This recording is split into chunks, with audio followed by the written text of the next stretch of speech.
Do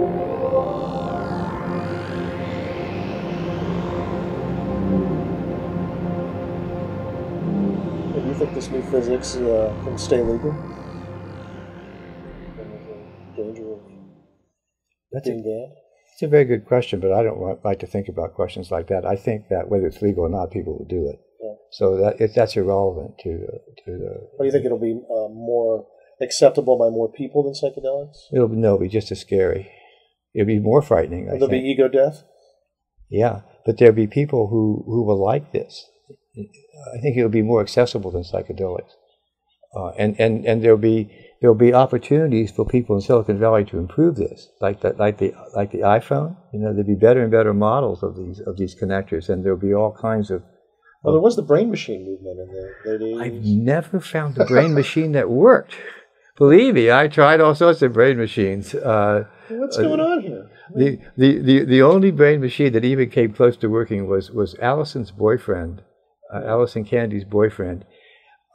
Had some new idea for TV, and what this idea was is you put electrodes right at the edge of the eyeball, and they send electricity into the retina, and by changing the pulses of these, you can actually cause what are they called? Phosphine? Yes, they're electrophosphenes, phosphenes, and he had all kinds of knobs where you could change the. I don't know if this was safe or not, but it was certainly fun. It was certainly a brain machine that worked. And by turning the knobs, you could get these visions, these flickering visions of various colors and things. And he was hoping to make it into a TV set, where you could have direct electronic contact, and by the right modulation, you could put pictures up there. But he never even got close to that. But it was a really fun brain machine to work with, although you had the vague suspicion you were maybe damaging yourself. Steve Beck's phosphate. Steve Beck, that's right. Steve Beck. That was it. Noble experiments. Noble experiments. It's funny that all of these things are lumped under one label, drugs. I come from a sort of a peasant family. Both my parents were farmers and were just immigrants, basically. And when my mother found out that I was in California, that I took drugs, it broke her heart. And there was no way that I could explain to her what it was I was doing, because that word drug just had such an impact on her mind that it was about the worst thing her firstborn son could ever do. And it was, it was one of the saddest things in my life that I could not explain to Mom what it was I was doing. Mom was a very religious person. She went to Catholic church every day, and I could not find a way to tell her that I was doing the same thing that she was doing. And I still, would not know how to tell Mom, what the difference was between her going to church and me taking entheogens, searching for God through chemicals. You really can't explain it to someone. It has to be experienced. And many people don't find it religious. They take drugs for kicks, even entheogens. Oh, that was groovy. And don't see anything holy in them. Our trainer, the mysterious Reno Di Caro, half Italian, half German, probably has not a spiritual atom in his body. And he doesn't see God on drugs, but he explores, the human side of them. He loves entheogens, loves MDMA, thinks that society that makes MDMA illegal is sick. That's one of the best substances one could have for society. We need that substance as a culture.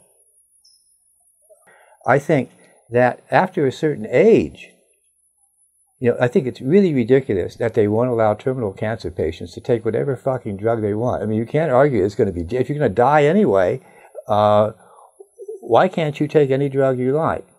And the extension of that is, once you pass a certain age, I don't know quite what that age should be, you should be able to do anything you fucking want to your body without being prosecuted. So scientists and old people should have free access to any drugs they want.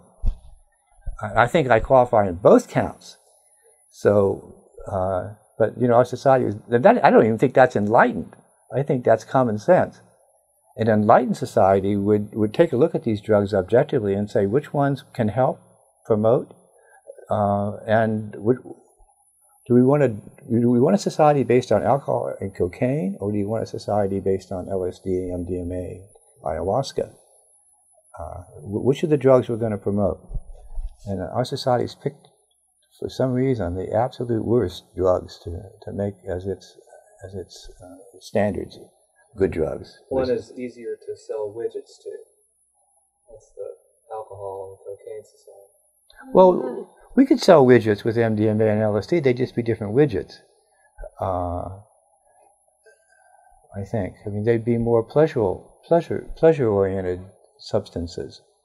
There'd be lots of oils and hot tubs and big pillows and sensual devices we haven't even thought of. There'd be automatic semi-conscious squids that would crawl over your body to manipulate you, and they'd be semi-conscious, and you could occupy them, and you could rub somebody by long distance and be rubbed. The whole teledildonic thing that people always talk about when they talk about virtual reality. But this could be more than that. This could be, you inhabiting these creatures and exploring new sensual realms. There'll be plenty of room for profit margin. My first real psychedelic was morning glory seeds. About 1 seed per microgram, so that means you have to ingest hundreds of them to get a really good experience. With vomiting and pains in the legs and the usual stuff, plant material, right? But you don't hear too many people using morning glory seeds these days. It's horrible. It's worse than peyote taste. Worse than ayahuasca. I still could taste it in my throat. Ugh. Disgusting taste, morning glories. Not recommended. But it's a good trip. It really, the best acid I had was the equal of that morning glory trip. And I think the main thing I learned about that are the type of mind states you can have and still not die, and then come back to this one.